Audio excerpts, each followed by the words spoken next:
தமிழகமெங்கும் கிளைகள் கொண்ட அண்ணமால் institute of hotel management and hospital management படிப்பில் சேர்வதற்கான அட்மிஷன் நடைபெறுகிறது. பாஜகவில் இருந்து விலகிய அண்ணாமலை புதிய அரசியல் இயக்கத்தை தொடங்குவதாக அறிவித்துள்ளார். இதுகுறித்து சோசியல் மீடியா நேரலையில் பேசிய அண்ணாமலை, கடந்த 18 மாதங்களாக பாஜக தலைமையுடன் கருத்து வேறுபாடு நீடித்தது என்றும், கடந்த டிசம்பர் 4ஆம் தேதியே பாஜகவில் இருந்து விலகுவதை தெரிவித்து விட்டதாகவும் கூறினார். தேர்தல் பணிகளை முடித்துவிட்டு செல்லுமாறு கூறியதால் கட்சி தலைமையின் வேண்டுகோளை ஏற்று தேர்தல் பணிகளில் ஈடுபட்டதாக அண்ணாமலை குறிப்பிட்டார்.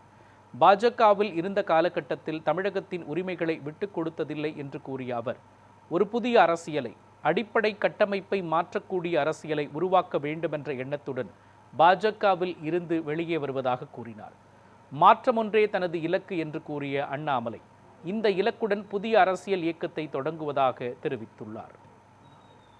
பெரிய பாரம்பரியமான அரசியல் கட்சி ஆரம்பிச்சு நம்ம கையில யாரும் தூக்கி கொடுக்கல. நாம் எல்லோரும் கஷ்டப்பட்டு ஒரு படியாத்தான் அந்த மூமெண்ட்டை கொண்டு போகணும். அதனால் என்னோடு வர நினைக்கக்கூடிய எல்லோருக்கும் என்னுடைய அன்பு வேண்டுகோள், கொஞ்சம் பொறுமை, கொஞ்சம் நிதானம். ஏன்னா ஒரு செங்கல் எடுத்து வைக்கும் பொழுது அது ஐடியலிசத்தோடு வைக்கிறோம், நேர்மையோடு வைக்கிறோம். தமிழகத்திற்கு ஒரு மாற்றத்தை கொடுக்க வேண்டும் என்கின்ற நோக்கத்தில் அந்த செங்கலை வைக்கும் பொழுது அந்த செங்கலுக்கு கியூரிங் ஆகிறதுக்கு ஒரு டைம் வேணும். அந்த செங்கல் பிடிமானத்தோடு நிற்கணும். அதன் பிறகுதான் அந்த பில்டிங் நிற்கணும். இல்லாட்ட அடிக்கக்கூடிய புயல் காட்டுக்கு சாயக்கூடிய பில்டிங்கை நம்ம கட்ட போகிறது இல்லைங்க. அதனால் எல்லோருக்கும் நிறைய பேர் மெசேஜ் போடுறீங்க, மாற்றுக் கட்சியில் இருக்க உடனே கிளம்பி வரட்டுமா.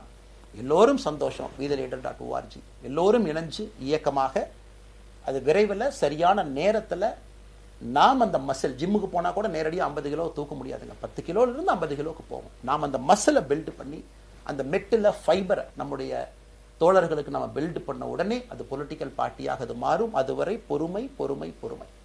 அவசரமாக ஒரு வெயிட்டை தூக்கி முதுகு பிடிச்சி கால் பிடிக்கிறத விட சரியாக ஒரு திசையிலும் அதை கொண்டு போய் இதை பக்காவான முறையில் நம்ம அதை செய்வோம். அதனால் இன்றிலிருந்து நம்முடைய wetheLeader.org அதில் மூமெண்ட் நம்ம ஆரம்பிக்கிறோம்.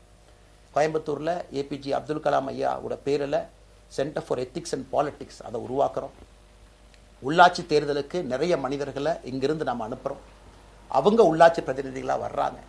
குட் பாலிட்டிக்ஸை நம்ம சொல்லிக்கிட்டே வரோம். அதனால தான் நான் அடிக்கடி சொல்லுவாங்க, நாம மாறுவோம், மாற்றம் தானாக நடக்கும்.